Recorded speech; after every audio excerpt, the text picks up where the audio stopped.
Subject એટલે કે કર્તા ઘણા બધા પ્રકારના હોય છે. એક વચન, બીજું વચન, એક પહેલો પુરુષ, બીજો પુરુષ, ત્રીજો પુરુષ. એવી રીતે અંગ્રેજી ભાષામાં અલગ અલગ કર્તા હોય છે અને એના બારામાં આજે આપણે વાત કરશું. દોસ્તો, જો તમારે ઇંગ્લિશ બોલતા શીખવું હોય તો ઇંગ્લિશ બોલવા માટે તમારે ખાસ કરીને આ વસ્તુ સમજવાની જરૂર છે કે અંગ્રેજીમાં કર્તાનો ઉપયોગ ક્યારે અને કોના માટે થાય છે. તો ચલો દોસ્તો, આપણે પહેલા સમજીએ કે કર્તા કેટલા પ્રકારના હોય છે. કર્તા જે છે પહેલો પુરુષ, બીજો પુરુષ અને ત્રીજો પુરુષ. પહેલો પુરુષ એટલે કે તમે તમારા બારામાં વાત કરી રહ્યા છો. બીજો પુરુષ એટલે કે તમે સામેની વ્યક્તિ બારામાં વાત કરી રહ્યા છો. અને ત્રીજો પુરુષ જ્યારે તમે સામેની વ્યક્તિ સાથે ત્રીજા કોઈ વ્યક્તિ બારામાં વાત કરો છો, ત્રીજા કોઈ સમૂહ બારામાં વાત કરો છો, ત્યારે ત્યાં આવે છે ત્રીજો પુરુષ. તો ચલો આપણે સમજીએ કે કેવી રીતે કઈ જગ્યાએ કર્તા એટલે કે જે કોઈ કાર્ય કરનાર જે છે, જે કોઈ બોલનાર છે, જે વ્યક્તિ જે છે એના બારામાં આપણે આજે સમજીએ. દોસ્તો, આપણે સૌથી પહેલા સમજીએ કે આઈ જે છે, જે આઈ નો ઉપયોગ અંગ્રેજી ભાષામાં હું માટે થાય છે. આ સૌથી પહેલો એટલે કે પહેલો કર્તા છે. આઈ નો ઉપયોગ અંગ્રેજી ભાષામાં હું માટે થાય છે. મતલબ કે જ્યારે કોઈ વ્યક્તિ પોતાનો પરિચય આપતું હોય, પોતાની ઓળખાણ આપતું હોય અથવા પોતાના બારામાં વાત કરતું હોય ત્યારે એનો ઉપયોગ થાય છે. અંગ્રેજી ભાષામાં આઈ નો મતલબ હું થાય છે. એટલે કે જે બી જગ્યાએ આઈ વપરાય છે ત્યાં ક્યાંક ને ક્યાંક ઉલ્લેખ કરવામાં આવે છે હું બારામાં. અહીંયા મેં એક્ઝામ્પલ આપ્યા છે જેના ઉપરથી તમે સમજી શકશો. આઈ એમ પ્રવીણ સર, હું પ્રવીણ સર છું. આઈ એમ ડોક્ટર, હું ડોક્ટર છું. આઈ એમ અ સ્ટુડન્ટ, હું વિદ્યાર્થી છું. આઈ એમ ફાઇન, ઓકે, હું સારો, ઠીક છું. જ્યારે તમને કોઈ પૂછે કે તમે કેમ છો ત્યારે તમે આ વસ્તુ બોલી શકો છો. પછી આવે છે આઈ એમ હંગ્રી, તો હું હંગ્રી છું એટલે કે હું ભૂખ્યો છું. પછી નેક્સ્ટ આપણે જોઈએ તો બીજો કર્તા અથવા બીજો પુરુષ આપણે કહીએ તો આઈ પછી આવે છે યુ. યુ નો ઉપયોગ જ્યારે યુ એટલે સામેની વ્યક્તિ બારામાં જ્યારે તમે વાત કરવા માંગો છો ત્યારે જનરલી યુ નો ઉપયોગ થાય છે. બહુ કોમન છે, મોસ્ટલી લોકોને ખબર હોય છે, પણ એનો ઉલ્લેખ અને એનું ઉચ્ચારણ અને એનો અર્થ સમજવો બી જરૂરી છે. એટલા માટે હું અહીંયા સમજાઈ રહ્યો છું. યુ નો ઉપયોગ અહીંયા યુ નો ઉપયોગ હંમેશા સામેવાળી વ્યક્તિના ઉલ્લેખ માટે થાય છે કે જ્યારે કોઈ વ્યક્તિ સામે હોય અને એના બારામાં કોઈ પણ વસ્તુ ઉલ્લેખ કરવી હોય અથવા સામે ઘણા બધા લોકો હોય અને એનો ઉલ્લેખ કરવો હોય ત્યારે યુ નો ઉપયોગ થાય છે. જ્યારે કોઈ સામે હોય એ લોકોના ઉલ્લેખ માટે આપણે યુ નો ઉપયોગ થાય છે. યુ આર, જો જનરલી યુ આર જે છે, આ આર જે છે એ ક્રિયાપદ છે. ક્રિયાપદનો મતલબ છે કે જ્યારે કોઈ ક્રિયા ક્યારે થઈ રહી છે, કોઈ ક્રિયા જે છે એ વર્તમાનમાં થઈ રહી છે, ભૂતકાળમાં થઈ રહી છે કે ભવિષ્યમાં થવાની છે, એ દર્શાવતા પદને કહેવાય છે ક્રિયાપદ. એ દર્શાવતા શબ્દને ક્રિયાપદ કહેવાય છે. આ એમ ઇઝ આર જે છે કે એમ કઈ જગ્યાએ આવે, ઇઝ કઈ જગ્યાએ આવે અને આર કઈ જગ્યાએ આવે, એ એના માટે આપણે નેક્સ્ટ લેક્ચર્સમાં જોશું. અત્યારે આપણે યુ આર જે એક્ઝામ્પલ છે એ સમજીએ કે યુ આર એટલે તમે છો એવો અર્થ થાય. તો યુ હંમેશા બીજા પુરુષ માટે વપરાય છે, એક વચન છે અને સામેની વ્યક્તિને સંબોધિત કરવા માટે વપરાય છે. જ્યારે આર એ ક્રિયાપદ છે. ઉદાહરણ સાથે સમજીએ તો ઉદાહરણ આપણે જુઓ, યુ આર પંકજ, તમે પંકજ છો. યુ આર શ્વેતા, તમે શ્વેતા છો. યુ આર ડોક્ટર, તમે ડોક્ટર છો. યુ આર ટીચર, તમે શિક્ષક છો. યુ આર આર્ટિસ્ટ, તમે કલાકાર છો. તો અહીંયા જો સામેની વ્યક્તિને આપણે કંઈક ને કંઈક બોલી રહ્યા છીએ અને એના બારામાં કંઈક માહિતી આપી રહ્યા છીએ. હવે જ્યારે તમે આ જોઈ રહ્યા છો તે સાથે સાથે નોટ બી બનાવો અને લખો બી ખરી, જેથી કરીને તમને મેમરાઇઝ કરવામાં અને ફ્યુચરમાં રેફરન્સ માટે યુઝફુલ રહે. નેક્સ્ટ આવે છે વી. વી નો ઉપયોગ જ્યારે, વી એટલે ત્રીજો પુરુષ અથવા પહેલો પુરુષ જ કહેવાય છે. વી અને આઈ જે છે પહેલો પુરુષ જ ગણાય છે. જ્યારે કોઈ વ્યક્તિ પોતાની સાથે બે થી વધારે લોકો હોય અને એના બારામાં વાત કરતું હોય ત્યારે વી નો ઉપયોગ થાય છે. એનો અર્થ એવો છે કે હું જ્યારે મારી ફેમિલી સાથે, મારા ફ્રેન્ડ સાથે, મારા કલીગ સાથે અથવા હું કોઈ મારા દેશ બારામાં વાત કરતો હોય ત્યારે વી નો ઉપયોગ થાય છે. વી નો ઉપયોગ આઈ જે છે એનું બહુવચન છે. મતલબ કે આઈ નું બહુવચન કરવા જઈએ અંગ્રેજી ભાષામાં ત્યારે વી થાય છે. ચલો સમજીએ અથવા એની વ્યાખ્યા સમજીએ. આ બધાની વ્યાખ્યા તમે લખી લેજો જેથી કરીને તમને સમજવામાં સરળતા રહે. વી નો ઉપયોગ જ્યારે કોઈ વ્યક્તિ પોતાની સાથે એક, બે અથવા બે થી વધારે લોકો હોય સાથે હોય અને એના બારામાં કોઈ માહિતી આપતું હોય ત્યારે વી નો ઉપયોગ થાય છે. વી એ અહીંયા જો લખેલું છે કે વી એ આઈ નું બહુવચન છે. એક થી વધુ વ્યક્તિ જ્યારે પોતાનો પરિચય આપતું હોય તો પોતાના બારામાં કોઈ ઉલ્લેખ કરતા હોય ત્યારે તેનો ઉપયોગ થાય છે. હવે અહીંયા વી નો ઉપયોગ ક્યારે થાય છે કે વી નો ઉપયોગ થાય છે જ્યારે તમે પોતે એક વ્યક્તિ બી અવેલેબલ છો, એની અંદર છો ને તમારી સાથે બીજા લોકો છે, તો ત્યારે વી નો ઉપયોગ થાય છે. એક્ઝામ્પલ સાથે સમજીએ તો વી આર એટલે અમે છીએ.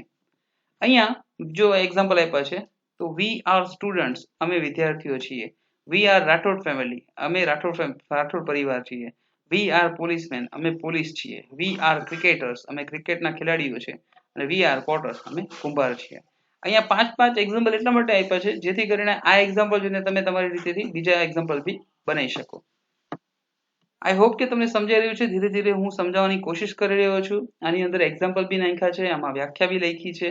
બીજા એડિશનલ ટેકનિકલ વસ્તુ હું નથી નાખી રહ્યો જેથી કરીને મોસ્ટ સિમ્પલ લેંગ્વેજમાં તમે સમજી શકો.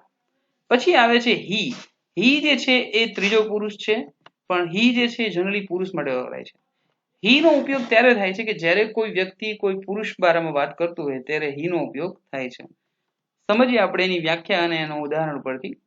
હી કોઈ પણ પુરુષ વ્યક્તિ વિશે વાત કરવા માટે હી વપરાય છે અને તે એક વચન છે. હી નો ઉપયોગ કોઈ પુરુષ માટે થાય છે જ્યારે જે જગ્યાએ હી વપરાય છે ત્યારે ક્યાંક ને ક્યાંક કોઈ પુરુષનો ઉલ્લેખ થતો હોય છે. એનો અર્થ છે હી પુરુષને દર્શાવે છે. એટલે જે બી જગ્યાએ હી નો ઉપયોગ થતો હશે એ જગ્યાએ ક્યાંક ને ક્યાંક પુરુષનો ઉલ્લેખ થતો હશે. કોઈ પણ કોન્વર્સેશનમાં, કોઈ સેન્ટેન્સમાં જ્યારે હી વપરાય છે ત્યારે ખાસ ધ્યાન રાખવાનું કે ક્યાંક ને ક્યાંક કોઈ પુરુષનો ઉલ્લેખ થાય છે. એક્ઝામ્પલ સાથે સમજીએ આપણે તો જો અહીંયા એક્ઝામ્પલ મેં આપ્યું છે હી ઇઝ બોય, એ છોકરો છે. હી ઇઝ જજ, તે ન્યાયાધીશ છે. હી ઇઝ સ્માર્ટ, તે આ હોશિયાર માણસ છે. પછી નીચે છે હી ઇઝ નિકેતન, આ નિકેતન છે. પછી he is very clever person, એટલે કે તે ખૂબ જ હોશિયાર વ્યક્તિ છે. અહીંયા હી એટલે બધા પુરુષ દર્શાવે છે અને પુરુષ બારામાં જ વાત થાય છે, તેનું ખાસ તમે ધ્યાન રાખજો. આ જે એક્ઝામ્પલ છે એના સિવાયના બી એક્ઝામ્પલ્સ તમે તમારી રીતે લખશો તો તમે વધારે કમ્ફર્ટેબલ રહેશો અને કોન્ફિડન્સ બિલ્ડઅપ કરશો. તો આના 5 એક્ઝામ્પલ આ છે અને બીજા 5 જે છે તમે પોતાની રીતે લખો જેથી કરીને તમારું પોતાનું બી એક મટીરિયલ ઊભું થાય. પછી છે શી. હવે જે શી જે છે એ હંમેશા સ્ત્રી માટે વપરાય છે. શી એટલે SHE. શી જે છે જે બી જગ્યાએ ઉલ્લેખ થાય છે, શીનો ઉપયોગ કોઈ પણ સ્ત્રી વ્યક્તિ, અહીંયા આપણે જો લખેલું જ છે પણ તેમ છતાં બી આપણે એક વખત સમજીએ કે શીનો ઉપયોગ કોઈ પણ સ્ત્રી વ્યક્તિ વિશે વાત કરવા માટે થઈ રહ્યો છે અને તે એક વચન છે. શી એટલે હંમેશા લેડીઝ થાય છે. કોઈ પણ જગ્યાએ કોઈ વાક્યમાં કોઈ સેન્ટેન્સમાં શી નો ઉલ્લેખ થાય તો ક્યાંક ને ક્યાંક કોઈ સ્ત્રી બારામાં વાત કરવામાં આવી રહી છે એવું તમારે સમજવાનું. શીનો ઉપયોગ સ્ત્રી માટે થાય છે. તેનો મતલબ છે જ્યારે કોઈ ફિમેલનો પરિચય આપવો હોય અથવા કોઈનો પરિચય આપવાનો હોય ત્યારે તેનો ઉલ્લેખ થાય છે, અથવા કોઈ વ્યક્તિ કે જે સ્ત્રી છે એના બારામાં વાત કરવા માટે શીનો ઉપયોગ થાય છે. અહીંયા આપણે એક્ઝામ્પલ સાથે સમજીએ.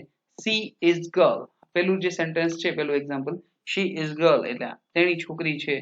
સી ઇઝ ટીચર, તેણી શિક્ષિકા છે.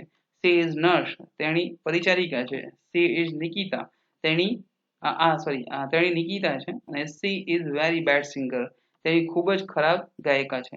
હવે આમાં બધી જ વસ્તુ જે છે વાત કરવામાં આવી રહી છે એક લેડીઝ માટે વાત કરવામાં આવી રહી છે. નેક્સ્ટ આપણે જોઈએ તો ઇટ.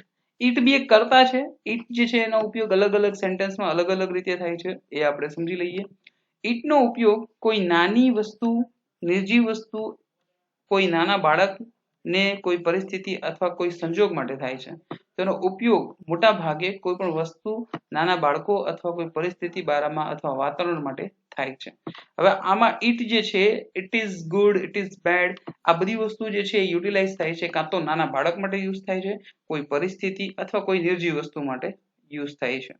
અહીંયા ઇટનો અર્થ જે છે, ઇટનો મતલબ એવો છે કે ઇટ જે છે એ કાં તો કોઈ વસ્તુ છે, કાં કોઈ બાળક છે, નાનું બાળક જે છે એના માટે બી ઇટ વપરાય છે, અને ઇટ જે છે એ પરિસ્થિતિ માટે બી વપરાય છે. આપણે એક્ઝામ્પલ સાથે જોઈએ જેથી કરીને તમને આઈડિયા આવે. ઇટ ઇઝ બેબી, આ બાળક છે. ઇટ ઇઝ કેપ, આ ટોપી છે. ઇટ ઇઝ પાણીપુરી, આ પાણીપુરી છે. પછી it is very cute baby, આ ખૂબ જ સુંદર બાળક છે. અને it is very nice morning today, it is very nice morning today, આ ખૂબ જ સારી સવાર છે. અને લાસ્ટ છે it is very interesting lecture, it is interesting lecture, આ ખૂબ જ રસપ્રદ વ્યાખ્યાન છે. તો આમાં જુઓ તમે કે આમાં ઇટ જે છે એ ક્યાંક તો બાળક માટે, કોઈ વસ્તુ માટે અથવા કોઈ પરિસ્થિતિ. અહીંયા નાઇસ મોર્નિંગ એ પરિસ્થિતિ છે. અહીંયા જો નાઇસ લેક્ચર જે છે એ બી એક પરિસ્થિતિ છે. એવી રીતે જે લેક્ચર જે છે એ નિર્જીવ વસ્તુ છે, એવી જ રીતે પાણીપુરી અને કેપ જે છે એ નિર્જીવ વસ્તુ છે. અને એક બાળક જે છે એ બી એક નાનું બાળક છે જેના માટે ઈટ વાપરી શકાય છે. અને બીજો જો તમે અહીંયા એક્ઝામ્પલ છે કે ચોથો એક્ઝામ્પલ એમાં બી it is very cute baby, એવી એક નાના બાળક માટે વાપરવામાં આવી છે. એટલે 5 એક્ઝામ્પલમાં 3 વસ્તુ આવી ગઈ છે, જેથી કરીને તમે સમજી શકો. પછી આવે છે ધ્યેય. ધ્યેય જે છે એક કર્તા છે. ધ્યેય જે છે જનરલી યુઝ ક્યારે થાય છે, માની લો કે કોઈ સામે લોકો તમારી થર્ડ પુરુષ એટલે કે ત્રીજો પુરુષ છે અને એમાં તમારે કોઈ સમૂહ છે, લોકોનો સમૂહ છે, એના માટે જનરલી વપરાતું હોય છે. તો આપણે સમજીએ કે ધ્યેયનો ઉપયોગ કેવી રીતે થાય છે. ધ્યેયની પહેલા વ્યાખ્યા સમજીએ. ધ્યેય શબ્દનો ઉપયોગ જો અહીંયા લખેલું છે, ઉપયોગ હંમેશા એકથી વધુ વ્યક્તિના સમૂહ માટે ઉપયોગ થાય છે, જે બહુવચન માટે પણ વપરાય છે. જ્યારે કોઈ માની લો કે થર્ડ વ્યક્તિ હોય અને એના બારામાં તમારે વાત કરવી હોય ત્યારે ધ્યેયનો ઉપયોગ થાય છે. એક્ઝામ્પલ સાથે સમજીએ. ધે આર ફૂટબોલ પ્લેયર, એટલે તેઓ ફૂટબોલના ખેલાડીઓ છે. ફર્સ્ટ જ્યારે જો સમૂહ એક છે એ સમૂહ માટે વપરાય છે. દે આર ઇન્ડિયન સોલ્જર્સ, એ લોકો, ઇન્ડિયનનો સ્પેલિંગ ખોટો છે, ઇન્ડિયનના સ્પેલિંગમાં આપણે કોમ્પ્રોમાઇઝ નહીં કરીએ. ઇન્ડિયન સ્પેલિંગ આવી રીતે થાય છે. દે આર ઇન્ડિયન સોલ્જર્સ એટલે કે તે ભારતીય સૈનિક છે, રાઈટ. પછી જે ધે આર ચિલ્ડ્રન્સ, તે બાળકો છે. ધે આર હોસ્પિટલ સ્ટાફ, તે દવાખાનાના લોકો છે. અને ધે આર બેગર્સ, તે ભિખારીઓ છે. પછી લાસ્ટ છે ધે આર ફ્રીડમ ફાઇટર, તે સ્વતંત્ર આઝાદીના લડત ચડાવનાર છે. હવે દોસ્તો અહીંયા આપણે કરતા જોયા, પહેલેથી લઈને આપણે જો ઉપરથી લઈને નીચે સુધી કરતા જોયા. અને એ કર્તાની અંદર I, you, we, he, she, it અને ધે, આ બધા કરતા આપણે જોયા. હવે આઈ હોપ કે તમને આ બધી વસ્તુ જે સમજાઈ ગઈ છે. જે વસ્તુ તમને ના સમજાણી હોય એ તમે આગળ પાછળ કરીને વિડીયોઝની અંદર જોઈ શકો છો. દોસ્તો આઈ હોપ કે તમને વિડીયોઝની અંદર બધી વસ્તુ સમજાય છે. Please like, share and comment, અને એ લોકો સાથે શેર કરો. અને સબસ્ક્રાઇબ નથી કર્યું તો સબસ્ક્રાઇબ કરી જ નાખજો, કારણ કે આવનારા ટાઈમમાં અમે બધા લેક્ચર્સ મૂકવાના છીએ. અને જે લોકો પોતાના ઘરે બેઠા અત્યારે લોકડાઉનમાં ઇંગ્લિશ શીખવા માંગે છે એ લોકો સાથે પ્લીઝ શેર કરજો. દોસ્તો આની અંદર અમે ટ્રાય કરી રહ્યા છીએ કે મેક્સિમમ નાના ટોપિક જે છે 0 થી લઈને હજી આગળ પર ટેન્સ બી કરશું, બધા અલગ શબ્દો બી કરશું, અલગ સેન્ટેન્સ બી શીખશું, જેથી કરીને તમારું ઇંગ્લિશ ઇમ્પ્રોવાઇઝ થાય. તો દોસ્તો પ્લીઝ લાઈક, શેર અને કોમેન્ટ કરજો અને બધા લોકો સાથે શેર કરજો, જેથી કરીને તમે ઇઝીલી સમજી શકો. થેન્ક યુ દોસ્તો.